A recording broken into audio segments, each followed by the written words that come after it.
Adelaide లో ఆస్ట్రేలియాతో జరిగిన రెండో వన్డేలో విరాట్ కోహ్లీ డకౌట్ అయ్యి పెవిలియన్ కు వెళ్తూ అభిమానులకు అభివాదం చేయడం సోషల్ మీడియాలో రిటైర్మెంట్ ఊహాగానాలకు దారితీసింది. టీ20 టెస్టులకు వీడ్కోలు పలికిన కోహ్లీ వన్డేల్లో కొనసాగుతున్నారు. కానీ అతని తాజా వైఫల్యాలు, వరుస డకౌట్లు అడిలైడ్ ప్రేక్షకులకు వీడ్కోలు తరహాలో చేతులు ఊపడం అతని అంతర్జాతీయ కెరీర్ ముగింపుపై చర్చలను రేకెత్తించాయి.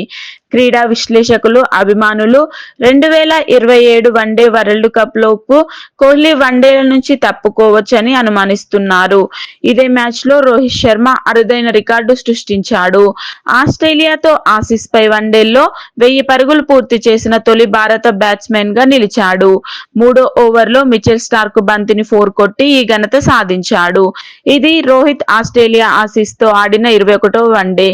ఆస్ట్రేలియాలో భారత్ ఆస్ట్రేలియా వన్డేల్లో అత్యధిక పరుగుల జాబితాలో రోహిత్ తర్వాత కోహ్లీ, సచిన్, ధోనీ, స్టీవ్ స్మిత్ ఉన్నారు. ఆస్ట్రేలియాపై వారి గడ్డపై అత్యధిక పరుగుల రికార్డు వివ్ రిచర్డ్స్ పేరిట ఉంది.